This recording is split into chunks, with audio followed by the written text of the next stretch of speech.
ye korolen ko ye dɔgɔkun tɛmɛnen fo ka se ntɛnɛn tɛmɛnen ma n'o ye kununko ntɛnɛn ye Mali marabaw k'olu tun y'a jira k'a fɔ sogo sɔngɔ a bɛ jigin koloma n'o cɛyara 460 buuma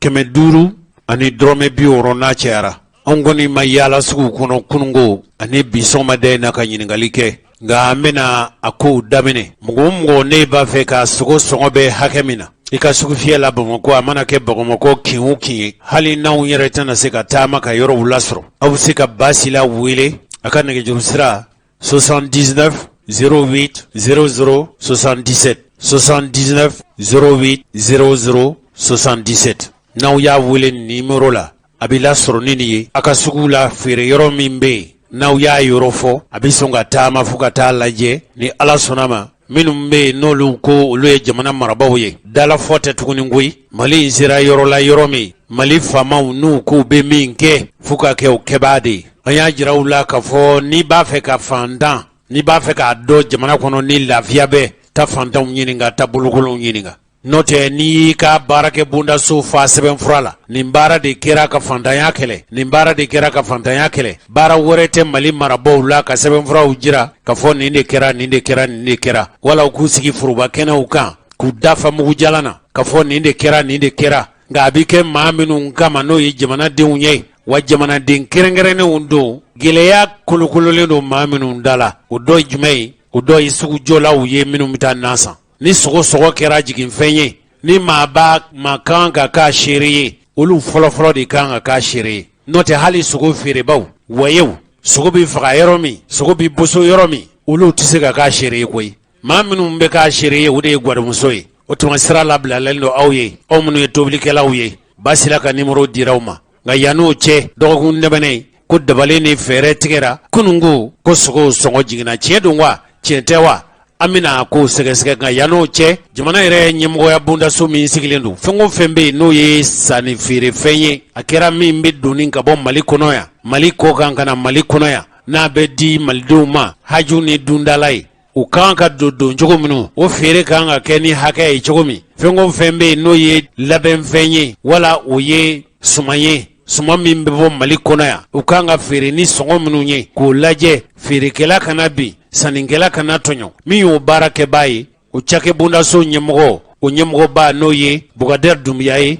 ale tun bɛ baganfaga yɔrɔ dɔ la sufɛla fɛ min sɔrɔla ye Bukadɛri Dunbiya ye fɛn min fɔ a kɛnɛ kan filɛ n bɛ foli lase aw ma aw yɛrɛ ka déplacement na ni aw ye heure lajɛ sisan nɔ a b'a ye 1h30 tɛmɛna bon an nana parce que gouvernement de transition n'o o président ye Assimi Goïta ye n'a ka premier ministre n'o ye Choguel Kokala Maïga ale ni anw yɛrɛ ka ministre n'o ye Mohamed ye Ould Mohamed donc an nana olu ka ci de la donc i n'a fɔ a b'a kalama jamana kɔnɔ sogo gɛlɛyalen bɛ kosɛbɛ donc sogo kilo bɛ bi fo 500 ani 60 la donc ka kɛɲɛ olu yɛrɛ ka laɲini ma walasa ka se ka jamana kɔnɔdenw dɛmɛ ka se ka sogo sɔrɔ nɔgɔya la ka se ka balo hɛrɛ la donc u y'a décider ka se ka dɛmɛ lase boucherw ma ka se k'o dɛmɛ lase jamana kɔnɔdenw ma donc o de ye subvention ye an nana su in na ka na fagaliw ka k'an ɲɛna commission minnu n'olu bɛ baara la n'olu bɛ jate bɔ min ye min faga ka tila ka papier d'u ma donc an nana ka olu commission ninnu de sigi ni Ala na kira sɔnna ma k'a yira bɛɛ la k'a fɔ ko disposition bɛɛ talen don an nalen u ye gɛlɛya mun fɔ u ye sira mun fɔ n'o ye k'a fɔ ko wari tɛ sɔrɔ sini an b'a yira bɛɛ la k'a fɔ ko chèque bɛɛ régisseur bolo donc ni Ala sɔnna ma ni prix kɔni respectera sini i n'a fɔ an y'a laɲini cogo min na sini bɛɛ b'i ka wari sɔrɔ ka sɔrɔ gɛlɛya ma k'a la donc an nana o commission de ka baara tagabolow lajɛ an ye k'a fɔ u bɛɛ b'u nɔ la baara kan ka kɛ cogo min na donc a bɛ ka kɛ o cogo la donc an donna aw yɛrɛ y'a ye k'a fɔ u bɛ baara min na baara ɲɔgɔn tɛ mais jamana yɛrɛ kanu kama donc an bɛ nin baara in kɛ o cogo de la donc an b'o de fɔ a ɲɛna k'a fɔ vraiment an bɛ foli bila bɛɛ lajɛlen ma a yɛrɛ ɲɛ b'a la boucher filɛ nin u bɛ n'u ka fiches ta donc minnu fɛnna couloir de la mort la donc baganw fagara u dénombré la donc sisan nɔ fiche de bɛna d'u ma bɛɛ ka numéro d'abattage bɛ dir'i la bɛɛ ka cahier de charge bɛ di donc ni fiche dir'i ma su in na sini i bɛ taa DFM na donc o b'a sɔrɔ état bɛɛ kɛlen don ka ban donc n'u ye sɛgɛsɛgɛliw kɛ k'a fɔ ko effectivement fiche ninnu ka ɲi donc wari bɛ sɔrɔ ka sara n'o ye subvention ye donc sarali bɛ daminɛ sini ni ala sɔnna ma mais an bɛ fɛ ka min fɔ sɔngɔ labatoli ye wajibi ye dɛ sɔngɔ fila tɛ kɛ dɛ sɔngɔ fila tɛ labato ni ala n'a kira sɔnna ma an ka équipe bɛ bɔ ani polisiw bɛ bɔ an ka équipe ni ala sɔnna ma aw yɛrɛ bɛna ka taa lajɛ baara in bɛna kɛ cogo min na donc sɔngɔ min fɔra n'o ye 460 ye c'est sans négociable bon an b'a ɲini minnu fɛ fana an ye kibaruya minnu sɔrɔ k'a fɔ ko abattage minnu bɛ kɛ non contrôlé n'i taara i ka misi faga yɔrɔ wɛrɛ n'a yera o tɛ bɛn sariya la service vétérinaire mɔgɔw olu fana ka brigade bɛ wuli ka jɔ la donc ni mɔgɔ minɛna sariya ye min fɔ o bɛ laboli donc an b'a ɲini boucher bɛɛ fɛ bɛɛ kana mɔgɔ ye tɔgɔ sɛbɛn bɛɛ kana i ka misi faga walasa sini sogo bɛ se ka feere nɔgɔya la hakɛto bɛ nin ka sala la Muhamadu. An balimaw nin tun ye Bukadɛri Dunbiya ye. Bɛɛ b'a dɔn k'a fɔ ni sogo kɛra ni bagan kɛra fagafɛn ye n'o ye misi fagayɔrɔ minnu b'a feere olu de ye wayew ye hali n'a sɔrɔ kɔrɔlen kɛ kuma minnu bɛ fɔ ɲɛmɔgɔ ninnu fɛ a kɛra i n'a fɔ o ye famaw ɲɛkɔrɔ kumaw de ye nka ko maa kɛ cogo o cogo busew n'o ye wayew ye olu ka ɲɛmɔgɔ min olu fana ye fɛn min fɔ filɛ nin ne tɔgɔ ye Mamadou Tarawele bɛɛ lajɛlen bɛ wele ko Jagnefa ne ye syndicat Rigosi et secrétaire général adjoint Gassou Tarawele ka adjoint ayiwa ni wagati na bɛ système ministère da la an b'a fɛ ka dɔn aw bɛ kun jumɛn na alhamdulilayi rabbil alamin kan ta ɲani n ka kuma n b'i yɛrɛ fo k'i barikada ka ɲɛta bɛɛ lajɛlen fo i kelen tɔgɔ la alhamdulilayi waati tɛmɛlen la komi gouvernement tun ye a bɛnkan kɛ ni syndicat ye k'a jira k'a fɔ ko u bɛna sogo jigin le 12 lundi tɛmɛlen o kɔnɔna la u y'a jira k'a fɔ komi wari min kan ka bɔ sogo prix la o kan ka segin an ma c'est à dire u ye suspension kɛ jamanadenw de mais a ma kɛ an boucher ye parce que wari min bɛ yen nɔ ni a bɛ segin an ma o ye an ka bakun de ye bon finalement an ka mɔgɔ de bɛ bɔ sisan ka na o wari minɛli la o début fɔlɔfɔlɔ u kelen wari minɛ daminɛlen mɔgɔ tun bɛ don cité kɔnɔna la pour que ka se ka taa wari minɛ n'a ye ko insécurité bɛ yen k'an ka mɔgɔw gɛn ka n'u fili pont kɔrɔ yan nɔ i yɛrɛ ɲɛ siralen bɛ jama ma yan nɔ mɔgɔ hakɛ min bɛ i ɲɛ b'a la tɔɲɔ dan bɛɛ lajɛlen don dɔw bɛ yan nɔ depuis sɔgɔma dumuniko t'a la foyi t'a la bon an mo wari fana tɛ tila ka sɔrɔ ka da o kan finalement an ka mɔgɔ dɔw ka gɛlɛya sɔrɔ garabali kɔnɔna la bon a kɛra gɛlɛya caman de ye a kɛw bɛ k'an yɛrɛ kamana gan vraiment i yɛrɛ ɲɛ siralen ma o de ye kuma min bɛ se ka min f'i ɲɛna ala k'an bɛn sababa ma. n'i y'a faamu diɲɛ don o don a bɛna wari de minɛ yan. alhamdulilah diɲɛ don o don depuis a daminɛ ka taa lɛnni la fɔ bi mɔgɔ yɛrɛ ko ma tigɛ yan fiyewu et puis 18h30 kunu yɛrɛ 18h30 waati u nana ka na fɔ an ka mɔgɔ ko kunu ko wari banna donc ko baara bɛ daminɛ bi 9h alors que baara daminɛ bi 11h de depuis dugu jɛra fɔ sisan filɛ waati min na sisan mɔgɔ 18 de donna mɔgɔ 10 bɔra hali bi 8 bɛ kɔnɔna la olu ka opération ma se ka kɛ fɔlɔ est ce que baara in bɛ se ka k'u ka cogo di ni dun y'a jateminɛ misi min bɛ faga don o don kan ka miliyɔn 30 ɲɔgɔnna jate kan ka di boucherw ma mais a t'i d'a ma an ka ta dɛ fo population k'o faamu a bɛ di de baara min ni a kɛra o tɔ segin de bɛ an ye baara min kɛ ni population dɔnni bɛ bɔ wari la o de bɛ segin an ma an nɔ la an ka bakisɛ de don mais n'an m'o sɔrɔ n'o fara farala ɲɔgɔn kan est ce que an yɛrɛ bɛ se ka se ka wari bɔ an kunna k'a kɛ ka misi wɛrɛ san bilen parce que n'i y'a jateminɛ la boucher ka condition tɛ kelen wari tɛ bɛɛ kunna k'a fɔ k'i bɛ taa ka taa misi san warijɛ la an bɛ taa dɔ de b'o di ka dɔ sɔrɔ bon ni o kɛra mɔgɔ caman de ka baara jɔra ko sababu la vraiment kan ta ko ni kelen bɛ baara ba de k'an kamana gan an yɛrɛ t'a dɔn an ma kɛ cogo min na bilen vraiment u ka lajɛ u ka sabali vraiment u ka lajɛ condition bɛ se ka améliorer cogo min na vraiment u ka to o sira fɛ quoi o de kuma bɛ se ka min f'i ɲɛna. ko 11h kana bila sisan na mɔgɔ 18 de bɛ yen hali bi olu ma bɔ fɔlɔ an dun filɛ fɔ 15h30 ɲɔgɔnna na yala aw tɔ bɛna sɔrɔ wagati jumɛn. gɛlɛya caman de b'a la parce que n'u y'an latraiter tantɔ mɔgɔ 8 laban min donna u y'a fɔ ko wari dila ka bureau bɛna falen donc bureau falila a taara yɔrɔ min yɛrɛ la fɔlɔ mɔgɔ 8 kɔni ma bɔ donc olu bɛna bɔ ka bɛn ni heure jumɛn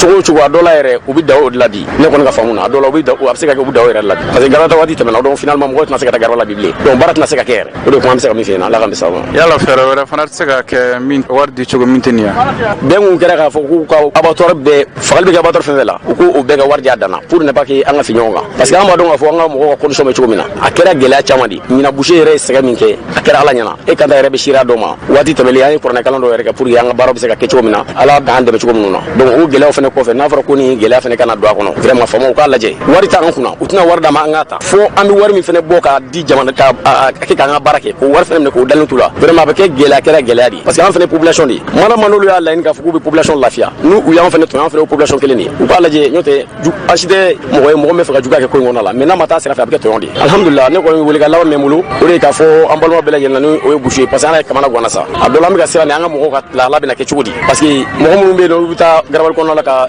misiw minɛ ka na baara kɛ ka se tila ka wari lasegin a tigi ma a dɔ la gɛlɛya bɛ don u ka baara la denbatigiw de don u b'u ka nasɔngɔ de ɲini bon ni mɔgɔ min nana ka n'i den yan nɔ fo sufɛ yɔrɔ n'o dugusɛjɛ nasɔngɔ i b'a bɔ cogo jumɛn kan ta vraiment u k'a lajɛ ala ni kira yɛrɛ kama u ka boucher ka wari ɲini ka d'u ma vraiment ni waru ngoni ma ya di tiers la bara mina gelama effectivement abi gelama kusubu donc finalement abna ke tumina famna barajo ka sababu ge warda ngona o de kuma misaka min fa la ka de sababu eto Musa Jara ne boucher ni Sénégal rive droite là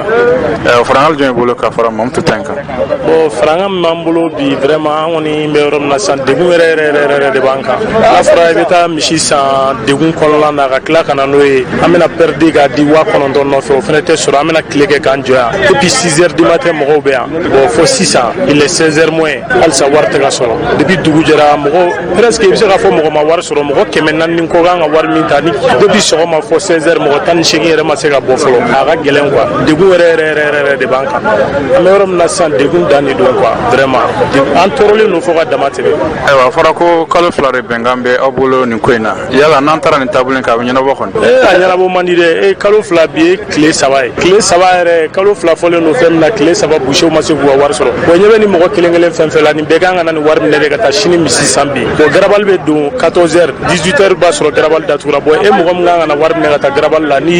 area solo e be war mi ne ro la misi be bomi donc o gele ade banka est ce que ni to wera la mina se ga bara en area bo wulul kam ngon mambulo vraiment nu famo bena sraw sraka shima bo srafe alu bena fonfe nga shima bo srafe bon ambe a resano ante bi war no fere ame kuna shini wari wore be ga sara dama do kunu tala folo kuma te ga se bitama donc yaro gono wote benga anu bena kani anga benga sebe gafe konna na benga inde nyanga mishi faka so ma dra mena dron kana nga warta wala ini fene gube war sara ro décentraliser vraiment masika ke donc amerom na santorole no turu fo ga damate amalmau femi bentun kerani kan kable jouer kalo te wolofla temane jamana yɛrɛ ministre min sigilen do sanini feere ani fɛngo fɛn be n'o ye mansin baarakɛ fɛn ye o ministre n'o ye Mahamud Ould Mohamed ye ale ni boucherw yɛrɛw tɔgɔla hakɛ ɲinikulu min be n'u k'a ma ko Fédération des syndicats de bouchers n'o ye Hamsulai Jalo ye ka jira k'a fɔ sogo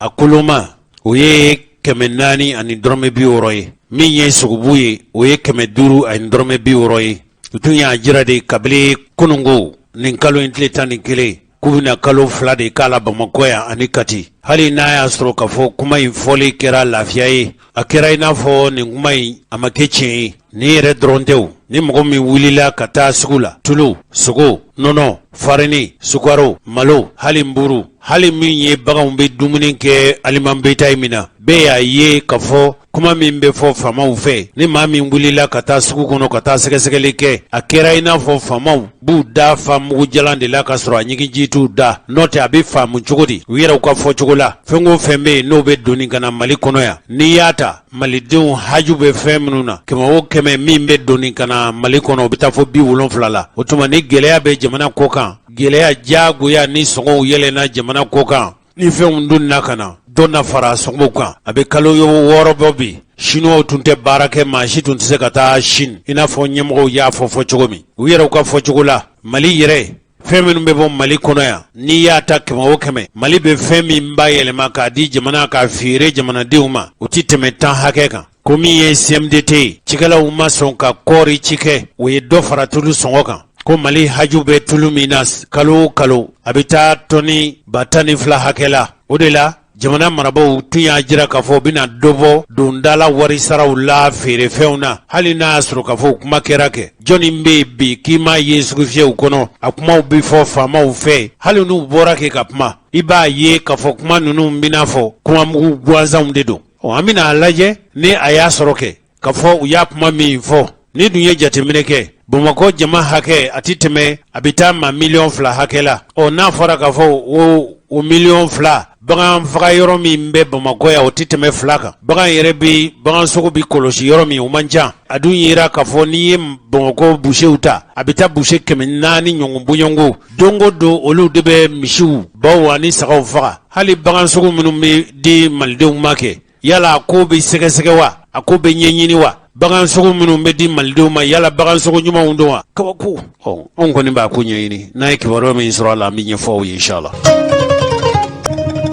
an balimaw an ka dɛnɛn tɛmɛnen nin kalo ye tile 12 don a don kibaru an tun y'a jira u la ka fɔ wulikajɔ kulu min bɛ yen n'o ko a ma ko mouvement du 5 juin an y'a jira u la ka fɔ wulikajɔ kulu in u ye tasibila kɛnɛ kɛrɛnkɛrɛn o tasibila kɛnɛ dabɔra fɛn min tun kama o ye minnu be n'u nin tora kɛlɛ la wala wuli ka dɔ senfɛ k'a fɔ ko Ibrahim Boubacar Keita ka fanga ye olu tun murutira o fanga in ma petu o de senfɛ nin kalo in tile 10 n'o tun ye sibiri tɛmɛnen ka se kari tɛmɛnen ma fo ka se kunungo ma n'o tun ye juillet kalo tile 12 ye sango nin don kelen a san kelen dafara o bɔlen ni wuli ka dɔ minnu kɛra o senfɛ jamanaden dɔw tun bɔra ka jira k'a fɔ k'u bɛɛ Ibrahim Boubacar Keita ka fanga ko k'u t'a la tuguni jamanadenw ka murutili wale min bɛ n'a bɛ fɔ a ma ko désobéissance civile n'o de ye ka ban fanga ye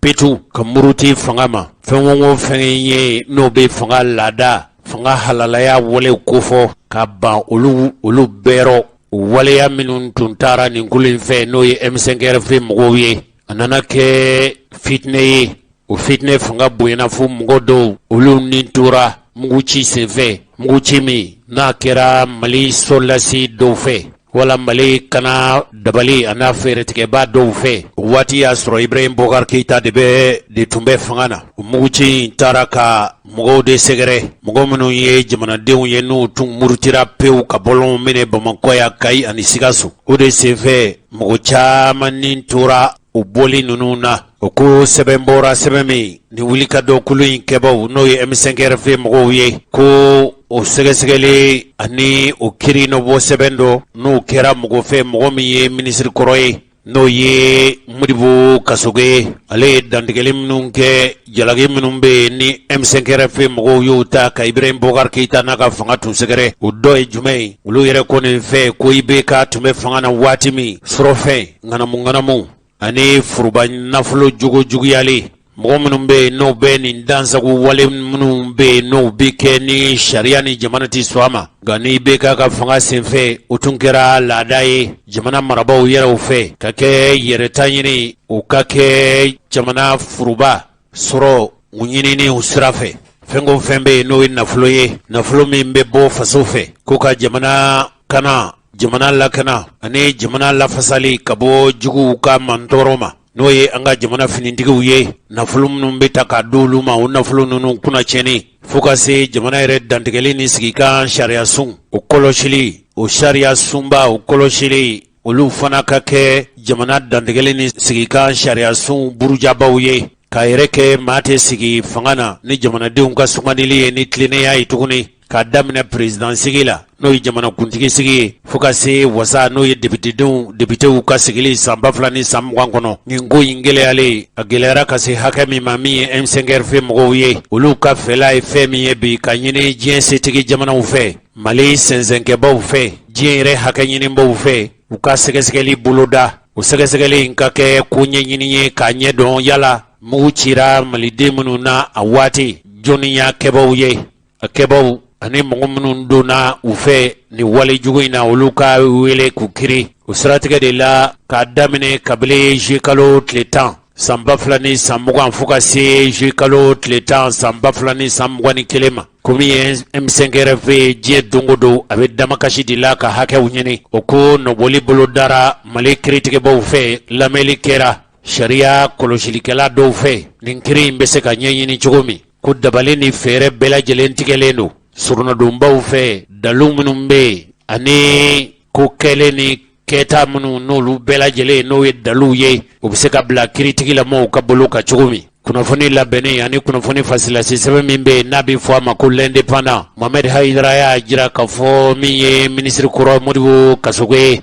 wale ɲɛfɔli kɛ nin bɛɛ lajɛlen na M5 RFI mɔgɔw ka kɛnɛsigi min kɛra k'o ye ɲɛfɔli kɛ o de senfɛ sa M5 RFI mɔgɔw k'olu fari ma faga fiyewu olu yɛrɛw kɔni u bɛ fɛn min kan bi o de ye nin ko in ti ɲɛdɔn ten sa wa a ti ɲɛɲini k'a ɲɛdɔn ten sa de wa a kɛnɛsigi min kɛra Badalabugu a kɛra M5 RFI ɲɛmɔgɔw caman ɲɛna kɛrɛnkɛrɛnnen ɲɛna u tun ye kulu min sigi n'u yɛrɛw ko ten ko comité stratégique o de ye u ka ɲɛmɔgɔ minnu n'olu ye dabali ni fɛɛrɛ bɛɛ lajɛlen tigɛ k'a siri k'a ɲɛɲini k'a siri k'a tigɛ fo ka se bi ma o la maaw la min ye Imam Umar Jara ye ale fɔlɔ de ye dantigɛli kɛ ale kɛlen do wala ale kɛra bi hadamadenya magwɛnwalew o minisiri ye min bɛ jamana marabaw fɛ bi a yɛrɛ ka fɔcogo la a ko juillet kalo tile 10 nin na bila jamana tarikuw la fo hali don min a ka dantigɛliw kɛnɛ kan a y'a jira k'a fɔ jelibo fanga min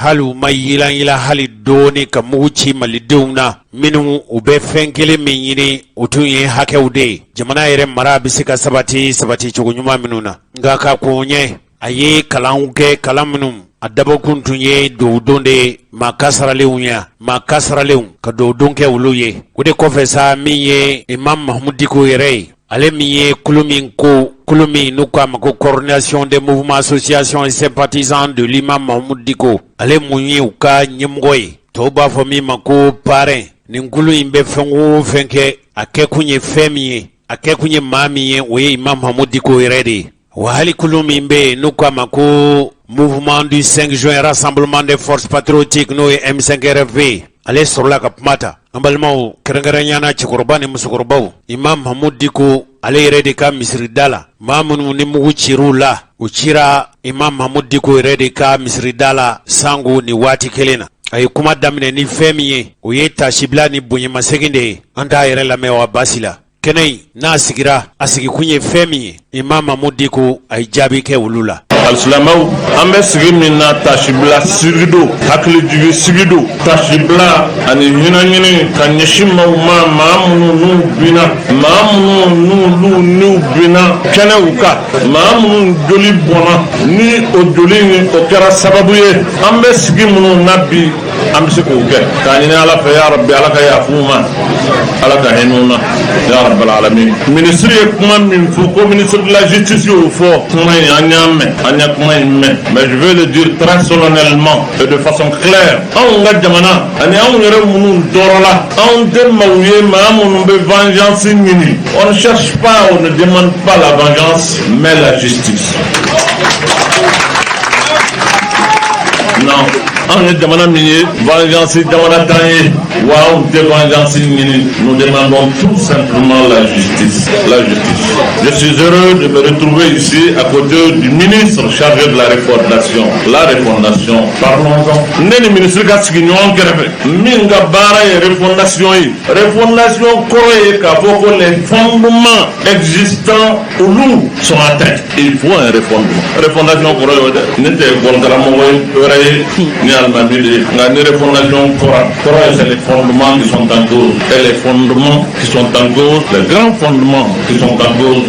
dans un état de droit quand la justice ne va pas rien ne va quand il n'y a pas de justice il n'y a pas d'état de droit et le problème que nous vivons dans notre pays le grand problème que nous avions aujourd'hui c'est le problème de la justice je le dis très solennellement et de façon claire le problème que nous avions notre démocratie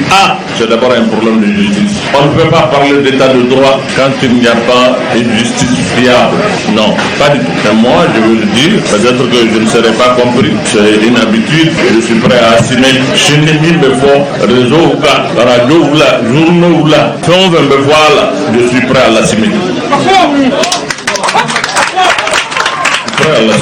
mais min bɛ kun nin kan cɛ n b'o fɔ dɛ walahi n b'o fɔ bilahi n b'o fɔ jamana mago bɛ fɛn min na nin baara in na o ye justice ye n'ale tilenna baara in bɛ tilen n'ale ye ko in kɛ a ka kan ka kɛ cogo min baara in bɛ kɛ ten mais il y a un problème dans le pays un problème profond fɛn min bɛ yen o ye jumɛn ye nous avons opté et on a choisi nous avons fait un choix de façon libre de faire une démocratie de faire un état de droit nous avons donné énormément de pouvoir à la justice c'est le peuple qui leur a donné ce pouvoir vous ne pouvez pas donner un tel pouvoir à quelqu'un il n'a de compte à rendre à personne le pouvoir de vous priver de votre liberté liberté dans un pays où tout le monde est libre mais eux ils ont la capacité de vous priver de votre liberté c'est un non lié Mais pourquoi? Vous ne pouvez pas donner un tel pouvoir à des hommes, c'est des hommes, sans les encadrer. Donner un tel pouvoir à des hommes et que ces mêmes hommes viennent se battre pour chercher un statut particulier, pour chercher des avantages. Ça, c'est des erreurs. C'est des choses qu'on doit discuter aujourd'hui. Si on ne trouve pas de solution à ça, on ne trouvera pas une bonne justice. Non. On ne peut pas donner un tel pouvoir à des hommes qui peuvent priver les hommes de leur liberté, ils peuvent innocenter les coupables et prendre les innocents. Ils ont ce pouvoir, ils n'ont de compte à rendre à personne. C'est ça notre état de droit. Ça mérite aujourd'hui qu'on y réfléchisse. Je suis heureux que le ministre de la Refondation est là. Nous avons la presse, c'est un pouvoir. On leur a donné le pouvoir, ils peuvent parler de tout, nuire à qui ils veulent. On ne peut pas donner un tel pouvoir à des gens sans les encadrer. Ils vivent dans la précarité. Il n'y a pas d'accompagnement, ils n'ont rien. C'est des hommes aussi comme nous. Et c'est pour cela que notre pays a des problèmes aujourd'hui. Et ça, si on n'en discute pas, on ne va pas en profondeur pour changer de tels comportements, ça n'ira pas. Notre crise a comme élément.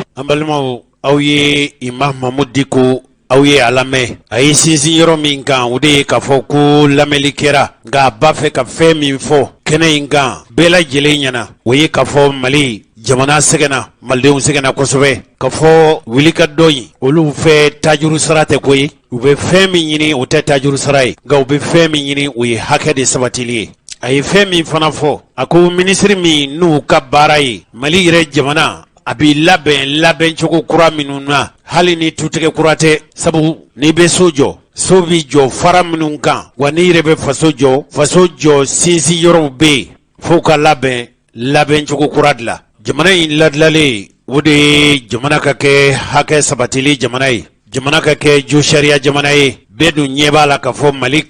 Mali kiitew tɛ tigɛ ni jɛlenya ye ni kiite dun ma tigɛ ni jɛlenya ye ni hakɛw ma sabati jamana kɔnɔna na gɛlɛya o gɛlɛya n'o bɛ Mali dala bi o ye sariya bolibaliya ni jɛlenya de ye a ko jamana in hakɛ bɛ fɛn min na bi tubabuw yɛrɛw b'a fɔ fɛn min ma ko justice o ni sariya tiɲɛna hakɛw ti boli ni tilennenya ye jamanadenw ni ɲɔgɔn cɛ baara de bɛ kɛ fu ye o de ye jamana in gɛlɛyaba ye bi Diko ye fɛn min fɔ hakɛ bolilen ani hakɛ sabatili jamana kɔnɔ a dɔ ye jumɛn ye o de ye jamanadenw tuma min na u y'u ka ɲɛmɔgɔw sugandi ni baara in n'a kɛra kɛfɛn ye min ka kan k'a jate k'a fɛsɛfɛsɛ ni sariya ye ni hakɛ ye jamana yɛrɛ dantigɛli ni sigikan bi matarafa sariya bulon min fɛ o de ye cour constitutionnelle ye jamana yɛrɛ dantigɛli ni sigikan sariya sun o bi kɔlɔsi ka tanga kiribulon min fɛ Imam Mahmoud Diko fɛ Mali in gɛlɛya dɔ ye o yɔrɔ de ye Imam Mahmoud Diko. La Cour constitutionnelle,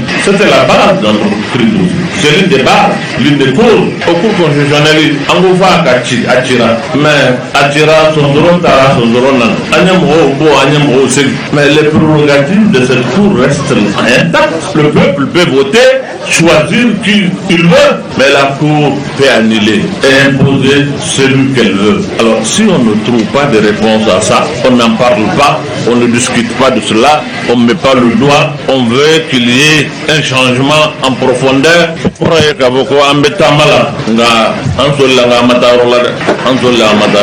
Il est bon que Fumbe Jamana Ngono Ango Nyeponyonyala, Sranyeto, la Yereto, la Nanya Nimbo, Karu Benimbo, Ango Bokoina. Non, il est bon aussi, il est bon. À Kakan, moi je le dirais, faire le Muna Fochini, vraiment ça m'importe peu,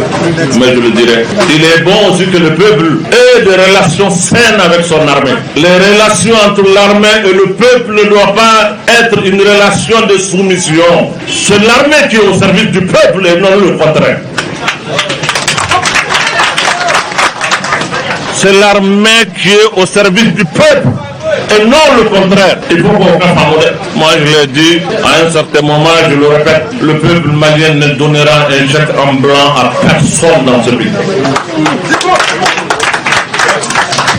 À quatre femmes, à quatre femmes, à quatre dons. Non, personne, délibère personne. On ne donnera un chèque en blanc à qui que ce soit pour faire de ce peuple ce qu'il veut. Non. Donc les relations doivent être des relations saines. L'armée doit rester une armée républicaine au service du peuple malien et non le contraire. Ce n'est pas le peuple qui est au service de l'armée, c'est l'armée qui est au service du peuple. que cela soit clair et compris. Alors, on a demandé une commande à quel ni kumana matami di misra ayre hakilna mi ya to fobli akila kaganga minga ki burja akani ki toro ki lebu ka kuma fo min betigi la faire mal. Non, il faut bien dire la vérité, et cette vérité qui fait pleurer que de raconter des histoires à quelqu'un du mensonge pour le faire sourire. Non. C'est quand il y a bon maïs, il y a un même bon ana, ni ma ni du bon avec caché. Autre n'y a une offre. Au cap ça il gagne le voyage, avec les mines, chini avec la caché. Je m'en ai il faut qu'on a tiens pour nous on a na un vendeur na ma d'autres n'y a à des temps là. Oh ni adnuya soro ka fo mi M5 RFM mo ye ulumunu nya jira ka fo Ibrahim Bogar Keita ka fungai atese ka jamana imbara ni bi M5 RFM mo yera usigira fungana du imam dikoko aw munu nye kele inke aw de be fangana bi aw ko karsaya keta karsai jamfake fanga dumbe aw yero bulovi aw na kaka yala aw munu be fangana aw kanga usigi ka foko hake ka sabatiwa aw kanga hake yiniwa dalu munu be no ye jamana de un kabuli kado sabuye kele kunye femi yeni jamana de un kera muruti fenye M5 RFM mo aw bo don ka teme beka Imam Mahmoud Diko. Aujourd'hui, l'histoire est là. M5 RFP, comité stratégique, c'est vous qui êtes au pouvoir. Oui. Est-ce que on a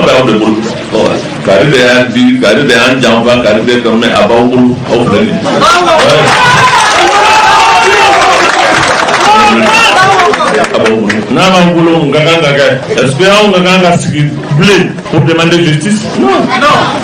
Pourquoi on a blé?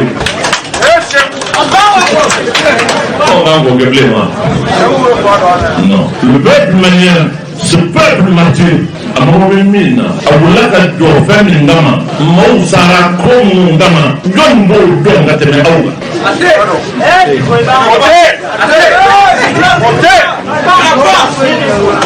Nico Indaraka de Aoueroma, attention, une belle Indiraoma.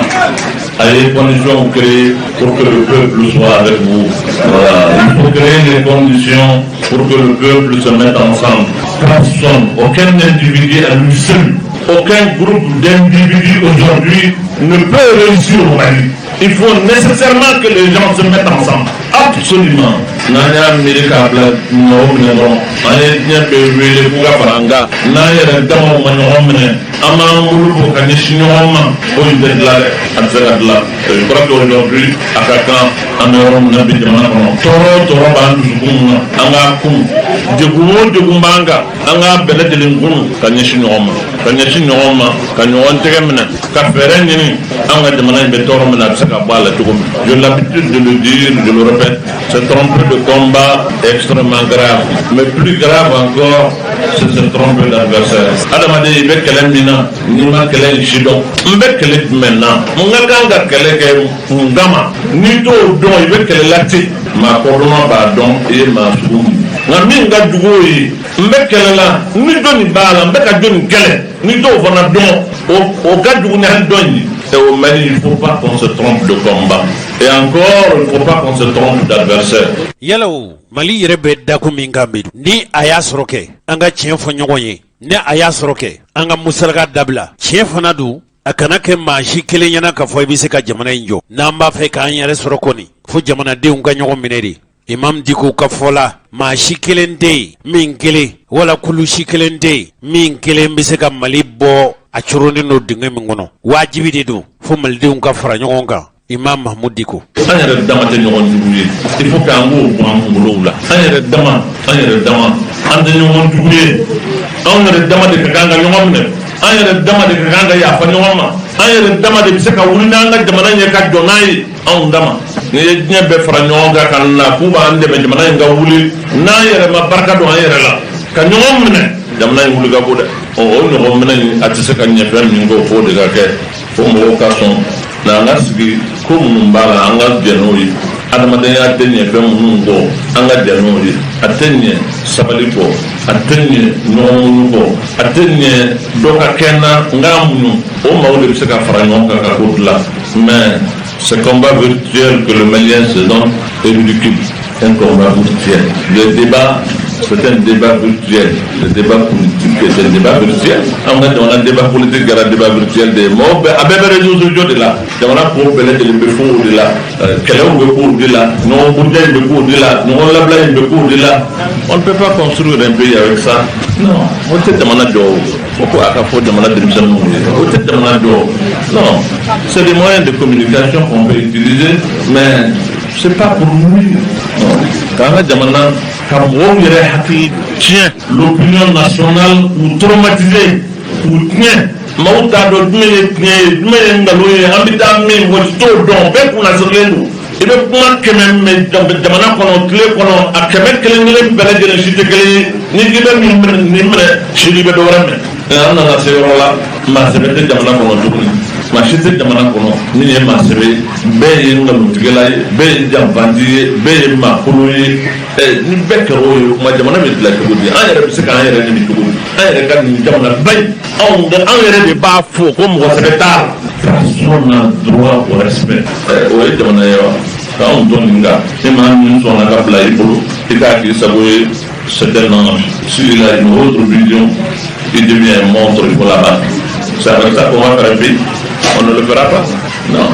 Il ne faut pas se vanter qu'on a une capacité de nuisance. On fait les partis politiques, on fait la lutte pour le combat politique. C'est pour contrôler le Mali, ce n'est pas pour nuire. Yala anw dun y'an yɛrɛ sɔrɔ nin cogo in na cogo di? Mali curuna ka se nin hakɛ in ma cogo di? Mali kɛra i n'a fɔ a bɛ kɛ juguw sago ye cogo di? Kunungo an ka dɔnkibaru kɛnɛ kan an tun y'a fɔ aw ye k'a fɔ maa kunnadonni n'i b'a fɛ k'i ɲun a la wala i ɲunnen kɔfɛ e de y'a jira sa wa? Maa wɛrɛ de y'i sɛgɛrɛ sa wa? Yala a b'a fɛ k'i dɛmɛ ni donni in tali de ye wa? Yala a b'a fɛ k'i ɲun de wa? A ma bɔ sira o sira fɛ. Tuma min na i kunnadonni b'i kun mɔgɔ caaman min na u b'a fɔ de u n'a kan de ye n b'a fɛ k'i ɲun i ka donni k'a ma fiɲɛya wala k'i dɛmɛ i ka donni tali la. N'i y'o caaman lajɛ ne miiri la k'a fɔ olu de y'i dɛmɛbaw ye i ka donni bɛ se ka donni k'a ɲiniyɔrɔ la sɔrɔ cogo min ne hakili taar'o la. K'a sɔrɔ tuma caman i b'a sɔrɔ mɔgɔ caman bɛ maa sɛgɛrɛ n'i ka donni ye i ɲun ni dabali ni kɔnɔnjɛya tɛ ko ye u b'a fɛ de k'a lajɛ ni a y'a sɔrɔ fɛn min bɛ kunnadonni in na n'u ka tata b'o la n'u ɲɛ bɔra fɛn dɔ fɛ o la u bɛ se k'o ta cogo min ka taa n'o ye o kɛra e ɲunni ye sawo o kɛra e dafirili ye sawo o kɛra i n'a fɔ u b'i dɛmɛ a tali la sawo e kɔni b'o min miiri o tɛ dɛ u nakun de ye u b'a fɛ k'i kunnadonni de lajɛ i kɛra binfɛn ye i kɛra talonfɛn ye i kɛra dɛsɛfɛn ye tuma o tuma n'u bɛ se ka min ta u diɲɛfɛnw na k'o ta ka taa n'o ye o dabali n'o fɛɛrɛ ɲinitɔ don Imam Mahmud Diko Mali y'a yɛrɛ sɔrɔ nin na cogo di k'ale bɛ dɔ dɔn a la dɛ Imam Mahmud Diko. Karamɔgɔkɛ ne fɛn caman dɔn nin ko in na dɛ. J'ai compris pourquoi le Mali est tombé si bas. Oui. Pourquoi le Mali est tombé si bas? Parce que ceux qui doivent relever le Mali, j'ai vu leur comportement. Oui. Et moi je le dis aujourd'hui. On peut ne pas se rencontrer encore, mais je dirais ce que je pense. Quand tu vois le comportement, quand tu sais qu'est-ce qu'ils ont fait, qu'est-ce qu'ils sont capables de faire, non, il est sans. Tu vas donc à vous, Jamanga Pinga, Kono, Amaranga Balila, Manga Balila. Et Amma fait on a une gaouli, il faut me pardonner, je suis un imam, je reviendrai sur une expression des imams. Comme on a dit à Tumbi. Il y a Tumbi pour te donner, comme on le dit dans l'autre jargon, qu'on fasse notre Niakulba, car donc à beaucoup de Kochaman Bekouna Tiara, donc à la honte total. En ce cas, on a dit la Doka, au Ténien, Ramoga, Ténien. Faire semblant, ce n'est jamais faire bien. Faire semblant, on serait dans la place. Ambala, Nini me found doing me over, Auto, ou à la bande de son mort, Bel Kumakani ou des Jamanakon à Ténien. Il faut au moins une dose de sincérité dans ce qu'on fait.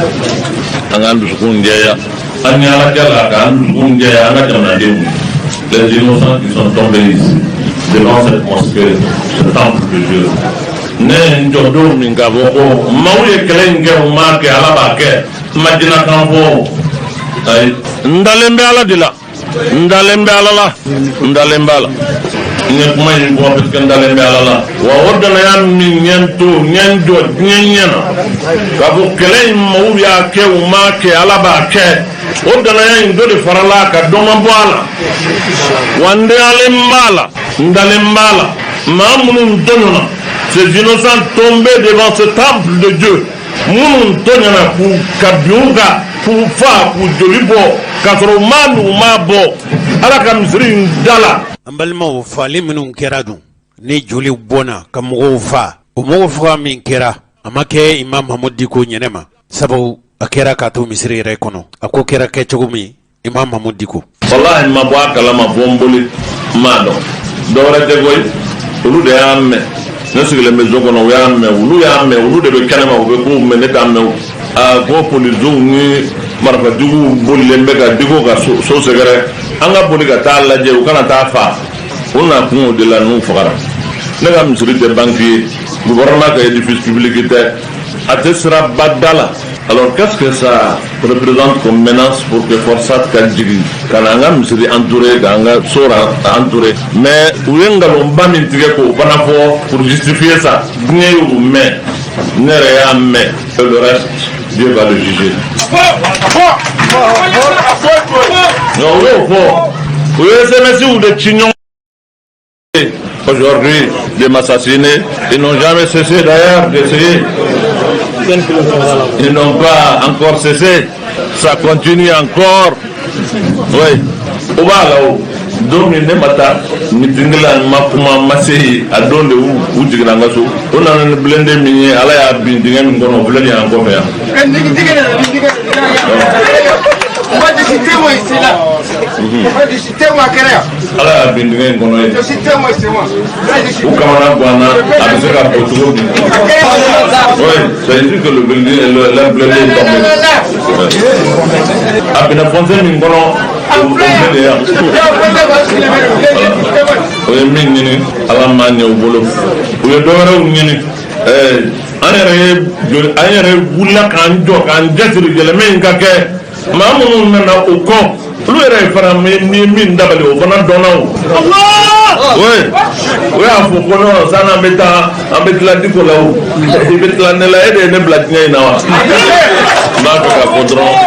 don bɛ tɛ kuma dɔn ye nin ko in bɛɛ kɛra ne ma kuma n ma fɛn fɔ a bɛɛ fɔra nka a bɛɛ fɔra masa min ɲɛna n'ale tɛ ɲinɛ a tɛ fili ale tulo b'a la ne y'a ka jɔnkɛni de ye se tɛ n ye dabali tɛ n ye ale de y'a kanu nin ko ninnu na ne ka kɛ yan ne ka ko b'ale de bolo a tɛ jɔn si bolo o tigilamɔgɔ minnu y'o fɔ sanni transition bɛ ban an bɛ tila Diko ko la o kuma in nana fɔ ne ye k'a fɔra ko k'an bɛ tila i la ko an ka taa aw yɛrɛ ko ten n'an bɛ taa an bɛ se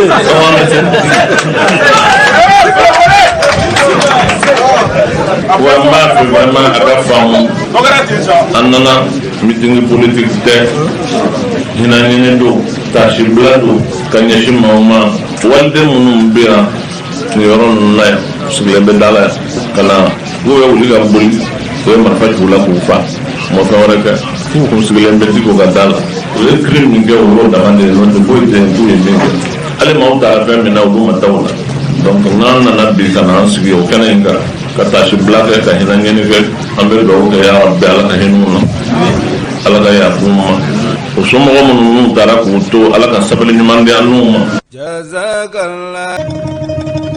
A san kelen ye nin kalo ye juillet kalo tile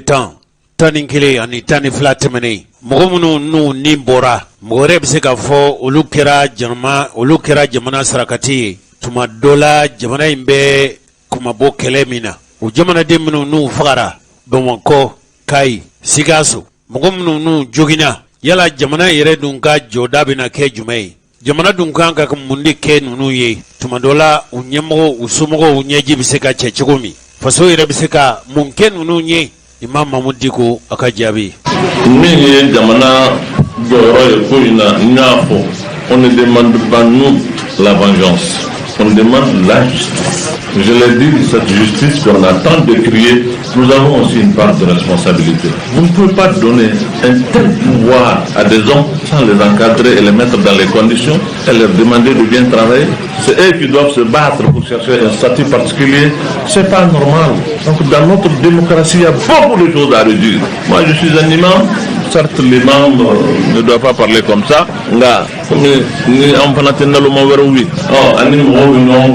Il était clégie dont il était formé pendant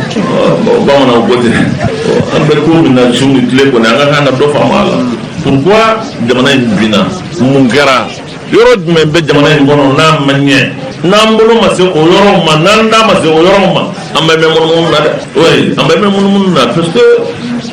on fait du sur place voilà ambe tambena mamu vena mangare wuli urubeta doro bena mais ça reste le même. Nous avons des choix. Je ne dirais pas que c'était des mauvais choix, mais c'est des choix qu'on n'a pas accompagnés pour que quelqu'un minda madjamana yere takula amake ni école Grammo Kayorota. Il n'y a pas 3 jours, je vous ai dit ça, les élèves maîtres sont venus me voir. Ils sont formés dans des choses qu'on appelle, c'est quoi, IFM? Les IFM. Ils m'ont dit des choses, mais moi je suis resté. Je dis, mais où on va? Où est l'intelligence malienne? Où est le savoir-faire de ce peuple, de ce grand peuple, de cette grande nation? C'est où? Ils ont 15 000 jeunes gens sortis de ces écoles-là assis. Ils n'ont pas de travail. Je leur ai posé la question, est-ce qu'on continue à former? Ils disent oui, on continue à former et former de la même manière. Et je dis bon non, mais les autorités, pourquoi on ne change pas les M là par un peu institut de formation professionnelle? On arrête vraiment cette formation pendant au moins 5 ans, on change la vocation de ces instituts, on oriente les jeunes gens pour la formation professionnelle. Pendant ce moment, les 15 000 qu'on a sous le bras, on arrive au moins à les écouler. Mais on fait les mêmes erreurs, on répète les mêmes choses. J'ai l'impression que ce n'est pas des intellectuels. Mais non. Mais que je sois imam, d'accord, mais je suis quand même un homme qui a un bon sens. On fait les mêmes erreurs, on répète les mêmes choses. On a opté pour la nouvelle école fondamentale, on a opté pour la quantité en oubliant la qualité. Et ça nous pose des problèmes aujourd'hui. On n'est pas capable d'aller en profondeur dans la réforme, dans les choix. On ne les assume pas. Et on veut faire un pays avec ça. On a toujours des problèmes avec des enseignants, avec des grèves, avec des ceci, avec des cela. On ne met jamais le doigt sur le problème. Bon, il là, pour y amener les mecs à quelque chose, on m'a fait à former maintenant à donner. Quand il y a la paix, bien la casse avec la naïra, mon pas de la cahinou, ma mon ni avec une caboula de Mantalia. Ambedo à la ca à Fangadoum. Minun Konibe no Lusara, wherever Segafo. Usara jamana kuma woli kelela wala usara jamana joli kenega nga minnu be n'olu jogina dun olu minnu be n'olu kɛra ma joginenw ye yala olu bi bila ten wa imam Mamudi ko fɛ dongolo bɛɛ ka di olu ma mɔgɔ bananen minnu be yen ayiwa ko dongolonin do don c'est vraiment symbolique le reste là comme jamana yɛrɛ bɛ yan min ka kan ka kɛ o la ni ala sɔnna hakili la u yɛrɛ na jɔ o jɔyɔrɔ la donc min ka gɛlɛn sisan o de ye geleman bayni tiɲɛ yɛrɛ la an k'an bolo da an dusu kan dɔ kɛra bɛɛ la jamana in na mɔgɔ ma bɛ jamana in na dɔ kɛr'i la nka a sera sa jamana yɛrɛ bɛ lahalaya min na o kama an ka ɲɔgɔn minɛ n'i y'a ye mɔgɔ wɛrɛw b'u to diɲɛ ɲɛfɛ k'anw ka jamana buruja dɔ wɛrɛ tɛ o u y'a ye cogo min na o de don alors il faut vraiment que an yɛrɛ ka fara ɲɔgɔn kan diɲɛ k'a dɔn k'a fɔ k'anw ka jamana y'an ka hami ye. Au-delà de toute considération, on a jamana ou yanga hami, on a solution si ni ayere. Ne ça m'a valu ce que ça m'a valu, mais je l'ai dit et je l'ai assumé. Le pays, il est d'abord le nôtre. C'est notre pays à nous. C'est pas le pays de personne, c'est notre pays, c'est notre patrie. Voilà. Le Mali nous appartient à nous. Oui. C'est le peuple qui est souverain. Tout appartient à ce peuple-là après Dieu. Pour des considérations futiles, non, je lance vraiment un appel à toutes les forces vives de ce pays. Toutes les forces vives, j'ai dit, politiques, sociales, religieuses, société civile, etc.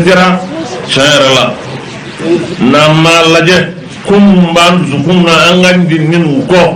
faire un dépassement de soi, Qatar. Parce que les grands hommes, les braves hommes, n'est pas ceux qui terrassent les autres. C'est ceux qui savent dominer la colère. C'est les braves. C'est ce que notre prophète nous a enseigné. Il faut qu'on domine notre colère, qu'on pardonne, qu'on se parle, qu'on soit ensemble. Et ça, j'exhorte vraiment le M5 respect. Ils savent le faire, mais ils n'ont qu'à continuer encore. Vraiment, s'ouvrir à toutes les forces vives. Toutes les forces vives. Pour qu'ensemble, nous puissions vraiment trouver une solution et faire des élections qui vont honorer notre pays. Il ne sert à rien de faire des calculs, il faut aller tout droit au but. Mettons-nous ensemble, renforçons notre pays, organisons des élections fiables et dignes qui honorent le pays, et le reste, Dieu nous aidera, Inch'Allah. Wassalamu alaikum wa rahmatullahi wa barakatuh. Miye Mali Reza, ni Mali Dumba Feka Restro, Miye Imam Hamoudi Koye, Ako Jamanai, Atese ka jidi Bembaliala Jamana Deuni Nyonche, Kumamungu Guanzang, Utefaso Jode, geleya minnu be yen fo ka geleya ninnu wuli de joli tɛna se ka suma nɛn kan ni Mali b'a fɛ ka baara kɛ ni Mali b'a fɛ ka k'a yɛrɛ ye Mali ka musalaka de dabila baara ka kɛ tiɲɛ kan ka kodɔn ka baara ka tile.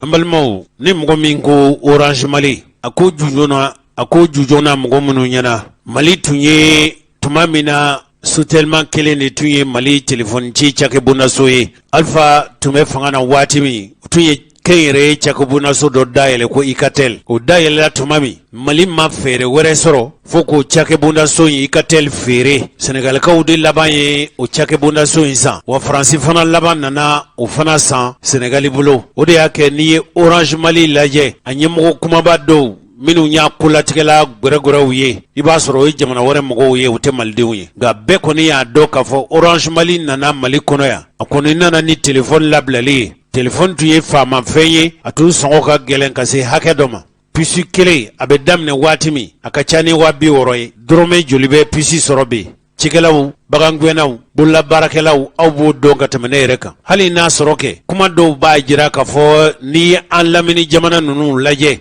I n'a fɔ Senegali I n'a fɔ Côte d'Ivoire Orange bɛ baara kɛ ye kɛcogo minnu na nɔgɔya min bolo dalen don olu ye tuma dɔ la ko nɔgɔya bolo dalen tɛ anw ye Orange Money yɛrɛ filɛ dɔw b'a fɔ k'a fɔ Senegali a ta da ka nɔgɔ ni Mali ta ye nka o tɛ kuma in sigi kun ye Orange kɔni I bɛ se ka fɛn bɛɛ fɔ a ma f'a ka baara kɛcogo man ɲi bɛɛ y'a dɔn k'a fɔ Orange Mali a ka baara kɛcogo ani u sɛnɛ ka teli ka se hakɛ min ma Amsa Sidibe e tun b'u ka baara dɔ kɛnɛ kan nin fana ye fɛn kura labɛnnen y'u fɛ I tɛ fɛn fɔ an ye an bɛ min faamu karamɔgɔ Jose araba ka bɛn ni juillet kalo tile 7 san 2021 Orange du Mali ale ye wele bila kunnafoni dilaw ma hôtel Sheraton kɔnɔna na nɛgɛ kanɲɛ 15 baaraw daminɛna wele tun ye min ye o ye k'a fɔ Orange du Mali a ye produit kura dilan produit kura mun ni o b'a wele ko connexion internet 5G o connexion internet 5G o ye a yira maliyɛnw na kunu k'a fɔ nin don in na k'a fɔ produit mu ni a bɛ olu ka produit tɔw bɛɛ lajɛlen ye an filɛ don min na ko bi o sababuya la u ka wele sera jamana faamaw olu caman ma fo ka se duguden tɔw ma communicateur maire ale ka ciden kun bɛ kɛnɛ kan ka se Orange yɛrɛ ɲɛmɔgɔw ma fo ka se Orange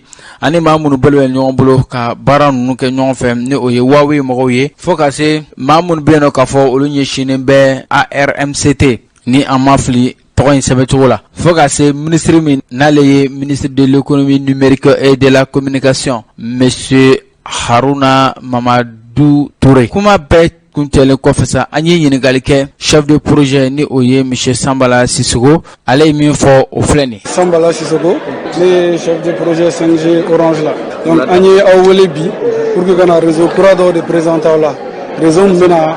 4G kɔfɛ mun b'a fɔ mun ma ko 5G donc o réseau ye o ka teli 100 fois ka tɛmɛ 4G kan donc mɔgɔw bɛna se ka filmu lajɛ en direct sans que écran ka tourner aw bɛna se ka opération kɛ dɔw bɛ se k'i to Bamako ka dɔ opérer Kidal par exemple mobiliw bɛna se ka boli sans chauffeur fɛn caman bɛ se ka kɛ mɔgɔw bɛ se ka kalan à distance n'a ye médecine yɔrɔ ta an bɛ dugu min na comme bi aw yɛrɛ b'a dɔn an ka dugu basigilen tɛ kosɛbɛ docteur ka déplacer fan bɛɛ a ka gɛlɛn surtout spécialiste man ca donc spécialiste dɔ bɛ se k'i to Bamako par exemple ka dɔ consulter à distance k'a ka diagnostic kɛ k'a ka furaw fɔ a ye sans que a ka kɛ yen o bɛɛ bɛ se ka kɛ 5G fɛ voilà. donc 5G o de mun bɛna réseau mun bɛna permettre maliyɛnw bɛna se ka usage caman sɔrɔ. La ni fɛn kɔlɔlɔ dɔ bɛ se ka ye a la wa kɛnɛyako fanfɛla la o don nataw la. Pour le moment kɔlɔlɔ fosi ma t'a la aw yɛrɛ comme DG bɔra k'a fɔ hali AMRTB mɔgɔw y'a fɔ étude caman kɛra hali étude kɛra OMS yɛrɛ fɛ étude kɔni si m'a yira ko a bɛ se ka fɛn lase mɔgɔ ma u kɔni y'a bila dans les technologies minnu bɛ se ka comme fɛn caman fɛn bila mɔgɔ la comme fɛn caman mais bi na étude foyi tɛ yen qui est avéré OMS mɔgɔw yɛrɛ y'a fɔ k'a bɛ se ka kɔlɔlɔ bila mɔgɔ la dugu bɛɛ bɛ yen sisan minnu bɛ ka déployer k'a daminɛ États-Unis la ka taa Chine ka taa Corée dugu dɔw yɛrɛ bɛ yen comme Corée olu bɛɛ y'a ye sisan olu dugu ninnu na même Covid kɛlɛli la ni fɛn ninnu a sera k'olu dɛmɛ a bɛɛ la ni kɔlɔlɔ kun b'a la étude minnu kɛra experts de y'a kɛ dugu kelen tɛ dugu fila tɛ dugu baden de don bi 5G déployé don dugu min na a ka ca ni pratiquement 80 ye.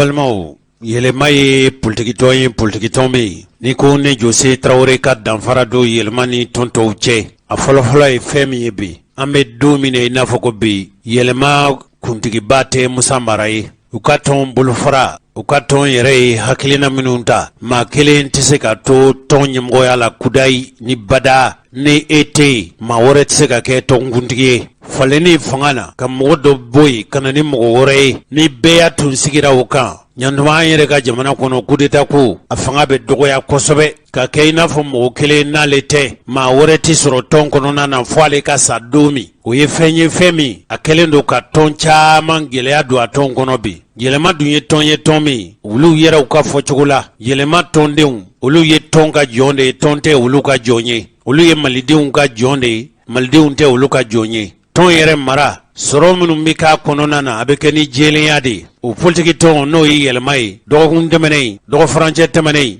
k'u ye kɛnɛ kura dɔ sigi don min na Musa Mara a tun bɛ kanbɔ wasadenya nɔfɛ aw hakili b'a la an delila ka baro dɔ sigi o baro in a y'a jira k'a fɔ n'ale kɛra wasaden ye ani a dɔgɔnin n'o ye Asani Sidibe u mana wari min sɔrɔ wasadenya la k'u b'o wari fara ɲɔgɔn kan ka se ka dɛsɛbaatɔ minnu bɛ yen n'u galabu ka kɛnɛ nka u ka mafiyɛnya kun ye fɛn min ye i tɛ se ka manakun sɔrɔ ka baara k'i yɛrɛ ye Bamakɔ sigida 4nan na denmisɛnw ka tɔn musow ka tɔn ka olu dɛmɛ u bɛ se ka baara kɛ cogo min baara in daminɛna u fɛ nka u ma bɔ tɛnɛnna ka kari sɔrɔ minnu tun ye wasaden ye n'o ye Musa Mara ni Asani Sidibe olu ka wasadenya bɔjɔra nka u tun ye layidu min ta a nana kɛ u ye sabu ɲumanw sɔrɔ Rajal tun b'a kɛnɛ kan a ye seereya minnu sɔrɔ ne ko Rajal yala kɛnɛ in sigi kun tun ye jumɛn ye ni Zena ta ye kɔrɔlen ta si ye wa ninnu ye hakilikuraw de t'ale ye. Jose ladala ko min ni parti yɛlɛma kelen bɛ ka ta ka dɛmɛ don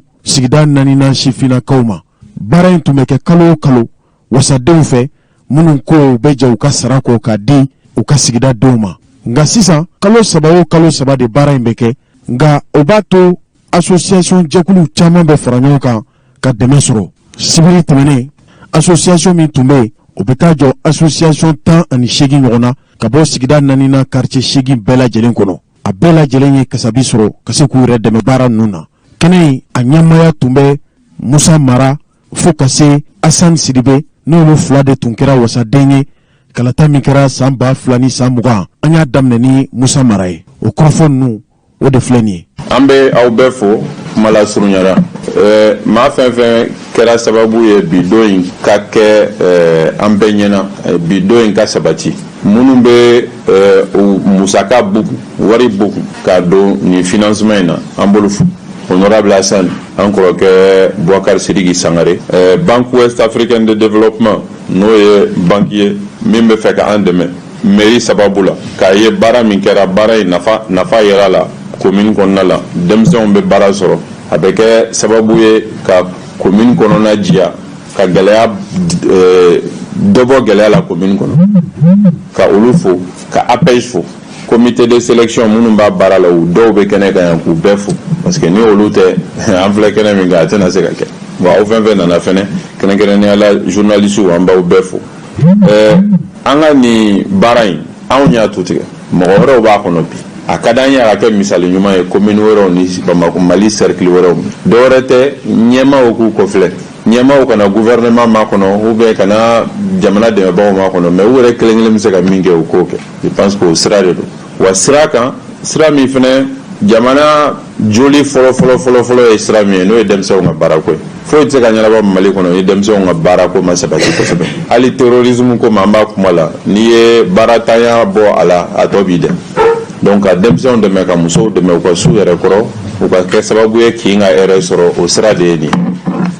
donc an bɛ maa fɛn fɛn ye baara in bila sen kan ani ka baara in nɔgɔya an bolo an b'a bɛɛ fɔ an bɛna min fɔ kɛrɛnkɛrɛnnenya la maa 63 de kɛra sababu ye ka financement in sɔrɔ bi o maa 63 sini ma sinikɛnɛ ma nin baara in ka don ba la a tɛnkunnen bɛ aw de la gulonnen bɛ aw de la dɛmɛ min bɛna kɛ aw ye ni aw y'a aw janto a la ka baara kala a ka bugun a ka kɛ sababu ye maaw ka baara sɔrɔ aw fɛnɛ ka kɛ sababu ye ka baara di maa wɛrɛw ma o de bɛna anw ka nin baara in don ba la ani maa minnu bɛ dɛmɛ k'a kɔnɔ o de bɛ olu encourager k'a ye u ka baara nafa yɛrɛ a la k'i ma nafa yɛrɛ a la jamana ma donc an b'a ɲini aw fɛ a y'aw janto dɛmɛ ninnu na aw ka baara kɛ comité de gestion minnu bɛ sugandili kɛ n y'a f'u ye n ko siɲɛ wɛrɛ ta n'o bɛna kɛ kalo damadɔ bi kɔfɛ o kɛnɛ in kan a ka di n ye u ka filimu dɔ yira an na reportage maa 63 in financement dira minnu ma a kɛra cogoya di u bolo dɔw y'a sɔrɔ nin y'a san kelen baara kɛra la u ye baara di maa wɛrɛw ma wa ou bien u y'a minɛ dɔrɔn k'a d'u da a ka ɲɛfɔ an ɲɛna o de fɛnɛ b'a to an ka baara in an bɛ se ka an disi gosi n'a ye sinon an bɛ kɛnɛ min kan dɔrɔn an bɛ wari di an bɛ wari di mais mun kɛra wari la kɔfɛ o kibaruya tɛ ka di an ma siɲɛ wɛrɛ ta o kibaruya ka d'an ma a ɲɛna o a ma ɲɛ a ka d'an ma parce que o fɛnɛ de ye jamana jɔli ye n'a fɔra k'a bɛɛ tiɲɛna de fɛnɛ a ka fɔ an ɲɛna o ka ɲi o b'a to an k'a dɔn kow bɛ cogoya min na an b'a la kelen cogoya di ni fiɲɛ yera la ainsi de suite donc comité a y'aw jija ka baara ko kan pour que siɲɛ wɛrɛ o kɛnɛ o ka se ka ɲɛfɔ mɔgɔw ka faamuyali sɔrɔ o la donc vraiment an bɛ aw bɛɛ fo minnu bɛna dɛmɛ sɔrɔ an bɛ dugawu k'u ye ala ka kɛ u nafalan ye ala ka kɛ u ka duw nafalan ye ala ka kɛ jamana nafalan ye minnu b'a baara la ala k'u bolo bɛɛ a baara la ala ka ni ɲɔgɔnna kɛnɛw caya ala ka ni ɲɔgɔnna kɛnɛw caya jamana kɔnɔ aw bɛɛ ni ce ala k'an bɛn an ɲɔgɔn wɛrɛ ma merci bien. Jose ni tun ye Musa Mara ye o tɛmɛnen kɔfɛ Hassan Sidibe fana bi n'ale ye CNT kɔnɔmɔgɔ ye a fana ye parti yɛlɛma ɲɛmaaba ye bi sigida 4nan kɔnɔ an ye kuma tɛngu a fana la hakilina minnu bɛ Hassan Sidibe la o kɔrɔfɔ ninnu de filɛ nin ye Hassan i ni sɔgɔma aba rasijal aw ye dɛmɛ kɛ mɔgɔw ye sɔgɔmada in na tuguni parti yɛlɛma jabala la bita in bilala hukumu jumɛn kɔnɔ bita in ye mbaw fo rasijal ka lamɛnbaga bɛɛ lajɛlen fo bita in ti dɔwɛrɛ ye bita in ye a siɲɛ 6nan de an bɛ chèque di an y'a décidé depuis mandat passé k'a fɔ ko ni an kɛra député ye an b'an ka salaire an ka saraw bila kɛsu dɔ kɔnɔ min bɛ denmisɛnw ni musow ka projet misɛnninw financer ala nana n'a ka n'a ye assemblée cira ala y'an dɛmɛ an ye mɔgɔ dɔ sɔrɔ min ko a b'an dɛmɛ ala nana n'a ka n'a ye tugun ne yɛrɛ kɛra CNT membre ye donc n y'a décidé tuguni n ko n b'o wari kelen n ka sara kelen bila kɛsu kɔnɔ donc an b'o de la bi ala barika la an ye mɔgɔ 18 financer bi n'i y'a bɛɛ fara ɲɔgɔn kan depuis fond in dayɛlɛnna an bɛ mɔgɔ 63 de la an ye minnu financer. an y'a mɛn k'a fɔ banki dɔw fana bɛ yen n'o ye BOAD k'o bɛ fɛ ka dɛmɛ dɔw ma a bɛna kɛ sira jumɛn na an ye mairie fana tɔgɔ mɛn kɛnɛ kan dɛ. awɔ o fait an ye kibaruya sɔrɔ BOAD b'a fɛ ka décider ka fond in dɛmɛ mairie ka sira fɛ mairie fana y'an dɛmɛ ka fond in ko ladɔn donc partenaire fɔlɔ min yɛrɛ sɔrɔ la o y'ale BOAD ye vraiment an contannen don BOAD ko k'a b'a fɛ ka an dɛmɛ ka wari dɔ kɛ kɛsi in kɔnɔ pour que an ka se ka mɔgɔ caman dɛmɛ et que u contanna fond in kɔrɔ nin y'a siɲɛ fɔlɔ u ka ni ɲɔgɔn ye politicien k'a ka wari bila jamanadenw ka bolo kan. kɔrɔfɔ laban b'i fɛ yan. kɔrɔfɔ laban min bɛ commune fo parce que commune in de dara an na k'an kɛ député ye an ko ladɔnna commune in de fɛ donc n b'u fo k'u wale ɲuman dɔn u ka danaya u bɛ se k'a sabati an ka jɛ ka wuli ɲɔgɔn fɛ an ka politique ɲuman kɛ pour que jamana in bɛ se ka bɔ nɔgɔ la parce que ala ye fɛn bɛɛ di jamana in ma mais je pense que jamana politiciens de m'a kɛ ka ɲɛ bon ala ka n'an kolo ɲɔgɔn ye. an b'i fo i ni ce. merci beaucoup. an bɔlen nin bɛɛ de la minnu ye nin dɛmɛ in sɔrɔ n'o ye bénéficiaires ye an ka ɲininkali sera an balimamusow fana ma an k'u fana lamɛn ban. bɛɛ lajɛlen b'a lawuli biro kɔnɔ sini kama dɔw bɛ yen nɔ se t'u ye dabali t'u ye o bɛ bololabaaraw kɛ mais moyen t'u ye ka se k'o financer yɛlɛma ye hakilima min sɔrɔ n'a bɛ dɔbolo kɛ an ye an ka se k'an ka entreprise financer vraiment a diyara an ye n'i y'a jateminɛ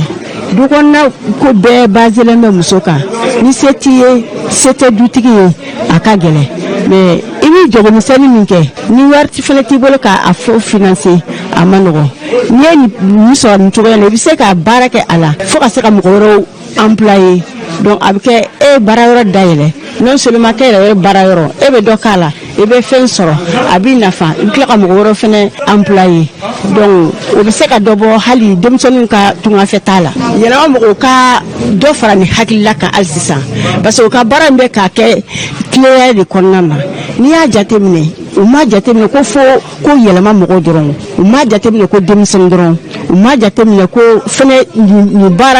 baaraden dɔrɔn baara fɛn fɛn n'i b'a kɛ n'o ye bolominɛ fɛn ye u b'a jateminɛ ni yɛrɛ ka projet ye u b'a fɛsɛfɛsɛ ni sɔrɔ da b'a la dɔrɔn u b'a financer donc o min ye nin ye o ye tilenya baara de ye donc n bɛ a ɲini u fɛ u ka dɔ fara o kan et puis fɛnɛ partenaires minnu fana bɛ k'u appuyer u ka dɔ fara o kan pour que fɔ in a kana dan communicate dɔrɔn ma don dɔ a ka walankatan ka se Mali yɔrɔ bɛɛ lajɛlen ma min bɛ ne bolo k'a fɔ u ka taa u ye wari in sɔrɔ u y'a ɲini hakilila min ye u kana kɛ hakilila wɛrɛ ye u k'a don o da fɛ ka baara kɛ fo mɔgɔ wɛrɛ fana ka b'u nu ma. I tɔgɔ di? Ne tɔgɔ Lala Kulibali. E ye fɛn sɔrɔ a kɛra cogo di aw ye postulé cogo di ka nin sɔrɔ? Bon anw ye a ko mɛn k'a fɔ ko yɛlɛma bɛ ka dɛmɛ don mɔgɔw la communiqué kɔnɔ walasa muso minnu bɛ yen nɔ ni dɔ kɛ ka d'u ye ni fɛn t'u bolo u ka se ka dɔ kɛ u yɛrɛ ye n'i y'a mɛn i bɛ dɔ kɛ o ka sɔrɔ dɔ b'i kun de mɔgɔw ka kuma don ko wari de bɛ wari ɲini bon dɛmɛ in kɔni vraiment an y'a bénéficier a diyara an ye kosɛbɛ kosɛbɛ nin b'a to hali mɔgɔ wɛrɛw bɛ yen nɔ n'i yɛrɛ sera k'i yɛrɛ dɛmɛ i bɛ se ka mɔgɔ wɛrɛ dɛmɛ hali du kɔnɔna la donc yɛlɛma bɛ ka baara min kɛ nin ye communiqué kɔnɔna la nin ye exemplaire ɲɛnamaba de ye bɛɛ lajɛlen k'a lajɛ ka exemple ta yɛlɛma ka baara in kan n'o kɛra an ka denmisɛnninw bɛ chômage min na gɛrɛsigi min bɛ yen nɔ surtout n'i ye communiqué ta jikɔrɔ ni yɛrɛ kɛrɛnkɛrɛnya la a baarakɛbali de ka ca denmisɛnninw bɛ yen nɔ u ti fɛn na u sigilen bɛ suma mana fɛ u bɛ yɛlɛma donc an b'a ɲini yɛlɛma fɛ hali bi u bɛ baara min na baara in ala ka kɛ ɲɛtaga ye ala ka kɛ ɲɛtaga ye ni ala sɔnna ma wari in bɛ don o da fɛ ni ala sɔnna ma a bɛ don o da fɛ sabula ni mɔgɔ y'i dɛmɛ a ka k'i yɛrɛ fɛnɛ k'i yɛrɛ dɛmɛ voilà. Lala Aïcha Kulibali Madame Konate.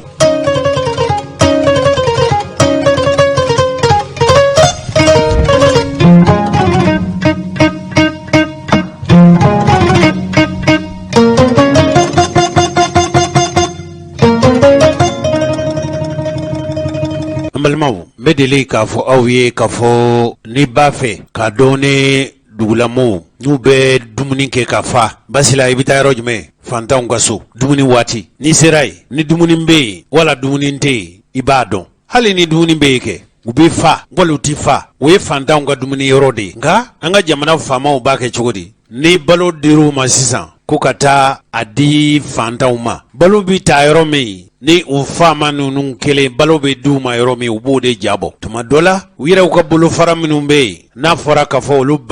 olu ka baara de ye balo tilali ye balo bɛ di olu ma nka k'a sɔrɔ u kan ka taa yɔrɔ min jate k'a dɔn jati o ye fantanw ka so de u kan ka don fantanw ka so kɔnɔ k'a lajɛ balo min ko fɔra yala a sera fantanw ma wa n'a ser'u ma hakɛ joli ser'u ma o kɔfɛ fantan hakɛ joli y'a sɔrɔ n'i y'o jate don bɛɛ balo sera a seyɔrɔ la o balo ma se a seyɔrɔ la i n'o don nka o t'an ka faamaw ta ye dɛ mali kɔnɔ foyi ma mali sɛgɛn fo nin kɛbaliya de ye jamana in sɛgɛn u b'a f'i ye sisan ka fɔ nin jamana nin nafolo lahaw ta ye nin de dira sɔrɔdasiw ma k'a san sɔrɔdasiw ka baara minɛnw na nka yala maa bɛ taa sɔrɔdasiw lajɛ kɛlɛda la wa maa bɛ sɔrɔdasiw donfini lajɛ wa a sanna sɔngɔ jumɛn o b'i lajɛ wa mun de sanna ka d'u ma o b'i lajɛ wa yala fɛn min sanna a y'u kana a m'u lakana wa o b'i lajɛ wa o ti kɛ dɛ u b'u dafa lahaw ta nafolo ninnu de la n'i y'o kuma mɛn ka tila k'a ye fɛn min bɛ di jamana finitigiw ma i b'i jigi tigɛ maliko la e k'an ka jamana finitigiw lajɛ bani wari min bɛ minɛ ninnu fɛ sirabada la n'a tun y'a sɔrɔ k'a fɔ hali a jaga ko de be di Mali kesu kono doko ma ko ni tara Burkina ni be do na ya soro 70 bolo sisan wali ka sebe je manke nayi kabla dondala u be jamana ka hakɛ minɛ sɛbɛn u b'o de d'i ma i tɔgɔ bɛ sɛbɛn ye hakɛ min sara wa i bɛ tile joli kɛ ni nin sɛbɛn ye o bɛ d'i ma k'a daminɛ Burkina donda fo k'i bɔ n'i y'o sɛbɛn yira yɔrɔ o yɔrɔ i bɛ tɛmɛ n'i y'a daminɛ Kayi k'i bɛ taa Sikaso wala e bɛ taa Côte d'Ivoire Mali dugu donda o dugu donda hali ni tuma dɔ la hali ni sɛbɛn b'i bolo n'u ye fiɲɛ dɔɔni ye ka sɛbɛn na i mana taa yɔrɔ o yɔrɔ finitigi dɔ bɛ dɔ minɛ i la an ka jamana lahalaya bɛ nin cogow de la aw ko jamana ka jɔ ne ko ne bɛ Cogɛli ɲininka o Cogɛli Kogala Mayiga kɔni n'i b'a fɛ ka fantanya dɔn k'a kɛlɛla jamana kɔnɔ ko jamana fantanw sɔrɔla k'u bɛ ka yiri i kan ka taa yɔrɔ jumɛn ye nafolo minnu bɛ bɔ k'a bɛ don fantanya kɛlɛli da fɛ i bɛ taa jate minɛ o yɔrɔ la wa e bɛ taa fantanw ka so de k'a lajɛ ni dɔ bɔra fantanw ka fantanya la hakɛ joli bɔra la mun de dir'u ma fantan hakɛ joli dɛmɛna olu de b'a dɔn ni dɔ bɔra gɛlɛya la wala dɔ ma bɔ gɛlɛya la Mali bɛ jate minɛ yɔrɔ min nka n'i y'u ka sɛbɛnw lajɛ bi hali nafolo hakɛ min bɔra Asimu fɛ k'a bɛ taa di fantanw ma Mopti ni Ala y'i ci ka taa déplacer u ɲininka hakɛ joli dira a dira jɔnni ma mun dir'u ma k'o jate ka bɔ Asimu ka dili la faamaw ma ka se fantanw ma n'i y'o furancɛ lajɛ fɛn caman bɛ folofolo ye dɛ aw ko k'a bɛ jamana dɛmɛ ani kuma mugu ba fɔ hali minnu tɛ journaliste ye olu kɛra journaliste ye yan'an ka dɔ kɛ kuma na o yan'an k'a bɛɛ kɛ kuma ye o munna an tɛ wale dɔ kɛ Abulayi Kanta kabili kelen ne tun tɛ yen dɛ e de y'an ka ciden ye i ko jelibugu denmisɛnw k'u ye baara dɔw boloda tiɲɛ yɛrɛ la a fɔra fɔ cogo min an t'u lamɛn wa i kana dan nin ma dɛ komi a ko jujɔn n'a nin cogo la tan tile 2 tile 3 t'a lajɛ n'a y'a sɔrɔ baara in kɛra kɛcogo min n'a ma kɛ i kana anw fɛ yan i kana fɔ an ye i ye seereya minnu sɔrɔ i tɛ dɔ fɔ an ye nin ye a dɔgɔkun 2 ye kɛrɛnkɛrɛnnen bolo ma sibirikun 2 jelibugu denmisɛnw bɛ bɔ jelibugu kɔ ni ka a labɔ yasa san tɛmɛnenw na ji bɛ kɛ sabu ye kɔ in bɛ kasara lase maaw ma yasa o de bɛ se ka bali cogo min na ninnu y'a wajibiya u yɛrɛ kan sibiri o sibiri u bɛ se ka bɔ cogo min na ni ka kɔ in labɔ sibiri tɛmɛnen na min bɛnna juye kalo tile 10 ma san 2021 ninnu ye wele bila kunnafonidilaw ma u bɛ baara min na ni ka diɲɛma kɛ a seere ye seera min sɔrɔla kɛnɛ kan ye Siriki Kuyate ale ye jelibugu ka ye a ye seera min di an ma olu filɛ nin jamana yɛrɛ faamaw olu fana wulila k'u jɔ k'a fɔ olu jɔyɔrɔ fana min y'a ko la u bɛn'o kɛ mais an y'a ye k'a fɔ an bɛ donni min na i ko bi ko in kɔ belebele don ko in kɔ jan fana don o tumana baara min n'a daminɛna nɔ dɔɔnin bɔra mais an y'a ye k'a fɔ n'i ye jamana jate minɛ bɔgɔba min bɔlen filɛ nin a cɛliko baara don a cɛlu bɛ sen na a bɛ ye k'a fɔ pɔn kɔrɔla filɛ depuis a baara daminɛ ni sisan cɛ pɔn kɔrɔla gɛlɛyaba de b'a kɔnɔ o gɛlɛya min b'a kɔnɔ an y'an bolo di ɲɔgɔn ma samedi tɛmɛnen ka na o gɛlɛya dɔ bɔ a la bi samedi fɛnɛ an bɛ yan ka dɔ bɔ o gɛlɛya kelen na ka sababu kɛ pɔn jɔgɔla bɔli a ma nɔgɔn ɲamanw b'a kɔrɔ bɔgɔ b'a kɔrɔ bi an fara ɲɔgɔn kan yaasa an bɛ se k'o bɛɛ lajɛlen bɔ yen cogo min na maintenant an bɛna min fɔ mɔgɔw ɲɛna pɔn in labɔli dɔrɔn tɛ an ko yaasa an bɛ se ka kisi nin ɲɔgɔnna si bɔgɔ nin ɲɔgɔnna si nɔgɔ ma ko fo kɔ in ka dilan de a dilanni o ti kɛ jamanadenw kɔ a ti kɛ jamana famaw kɔ wa a ti kɛ i bɛna ye k'a fɔ maa minnu bɛ yen ni an b'olu dɔn u ka cɛsiri n'a ɲɔgɔnna si kɛwalew la donc sɔgɔmada in na an nana sɔrɔ sanba de nana jelibugu kɔnɔ komi sanba de nana bamakɔ cogo min na an y'a ye k'a fɔ ji yɛlɛli min kɛra pɔn sanfɛ n'a sɔrɔ ko kun labɔlen tɛ san b'a sɔrɔ sapɛri pɔnpiye o de bɛ jelibugu kɔnɔ ka taa ba la mɔgɔw ka fɛn tiɲɛniw ɲini o de tun bɛ kɛ bi baara ye mais ala ka latigɛ kɔnɔ ko ye bɔli min kɛ hali n'a sɔrɔ k'a fɔ ko yɔrɔ kɔni nɔrɔkɔla yɔrɔ camanw bɛ yen nin nɔ jiw donna yen a bɛ ye k'a fɔ dubaw kɛrɛfɛ kɛrɛnkɛrɛnna n'o ye setigi siribe ka du ye nin du in bɛ jɔ wagati min na a jɔra faama min tilela o tɛmɛtɔ y'i jɔ k'a lajɛ mais sɔrɔ san arakɔr de b'u bolo motɛri de bɛ ka ji sama ka bɔ du kɔnɔ ɲɛ kɔ labɔra maintenant an bɛ ka min ɲini o ye k'a fɔ fɛn fɛn kelen don obstacle ye ɲɛfɛla la o ni ka taa kɔfɛ a kana fɛɛrɛ ka kɛ olu bɛɛ ka sama ka bɔ yen jelibugu maa kalata sɛbɛn ko maa 84 o de bɛ jelibugu kɔnɔ n'o bɛ kala ta n'i y'o bɛɛ lajɛ a bɛ fɔ olu ma k'a fɔ ko maakɔrɔbaw minnu tɛmɛna san 18 kan i bɛ taa sɔrɔ den kelen den fila b'o bɛɛ bolo n'i y'o fara ɲɔgɔn kan sa o ye maa 1000 de nka bi sɔgɔmada na ko jelibugu ka bɔ ayiwa jelibugu ka den minnu bɔra u filɛ nin ye dɛ a y'aw bolo fila kɔrɔta ni kun kɛra m'a fɛ ko parti ko ye malo ko wari ko ou bien fɛn wɛrɛ ko jɔyɔrɔ ko an kun bɛ dɛsɛ jama la yan nka fasojɔdenw aw ni cɛ aw ni baraji aw ni sɛ si o san n'a kun nana ka n'a sɔrɔ k'a fɔ vraiment ko kɔ ma labɔ bi tun b'a sɔrɔ balawu bɛ kɛnɛ kan an bɛ kuma ni jelibu dugutigi ka kuma ye ne y'a ka conseiller dɔ ye a yɛrɛ sigilen filɛ kɛrɛfɛ nka a ka se yan sisan a ma nɔgɔ a ma donc degun caman bɛ baara in kɔnɔna la an bɛna wuli an seko ye mun ye an bɛna ka na nin de labɔ nin yɔrɔ nin bɔn jukɔrɔla ji tɛ ka se ka tɛmɛ donc k'a lajɛ ka nin yɔrɔ de bɔ an bɔkun ye nin de ye bi ni nin fɛnɛ kɛra nin b'a to vraiment ji tali bɛ nɔgɔya hali ni sanji nana cogo cogo même ni 100 millilitres nana o b'a to m'a fɛ ji bɛ se ka tɛmɛ mais tant que ni nin ma bɔ o kɔrɔ hali bi k'a fɔ ko balawu ma ban nka an bɛ foli belebeleba bila ministre ye n'o ye Modibo Kone ye a y'a fɔ a bɛ k'a kɛ nka a ma ban barisa layidu min don bɔgɔ bɛ bɔ a bɛ cɛ a yɛrɛ ɲɛ b'a la hali bi bɔgɔ ma cɛ k'a f'u ye entreprise min ni baara b'a bolo mɔgɔ minnu bɛ ka baara in kɛ u k'a lajɛ u k'u senna teliya sanji tɛ mɔgɔ kɔnɔ ala tɛ mɔgɔ ɲininka k'a fɔ ko n bɛ sanji di ni sanji dun nana ni m'i kɔlɔsi a bɛ kɛ balawu de ye ala k'a kisi balawu ma an b'o de ɲini an bɛ bɔ an m'an seko k'a la nka minnu fana bɛ so hali bi an mago bɛ bɛɛ ka dɛmɛ la hali bi an mago bɛ bɛɛ ka boli la aw kana an ka se ka nin kɔ in baara kɛ cogo min na an bɛɛ ka baraji sɔrɔ a ka kɛ sababu ye an bɛɛ ka taa an da alijinɛ kɔnɔ lahara a kɛ to bɔla sɔli ala rasuli baara in na laɲini foyi t'an na koyi degun bɛ jelibugukaw kan k'a sababuya kɛ jiko ye n'o o jiko in a ju dɔ bɛ fɔko la ka taa sɔrɔ anw yɛrɛ jogo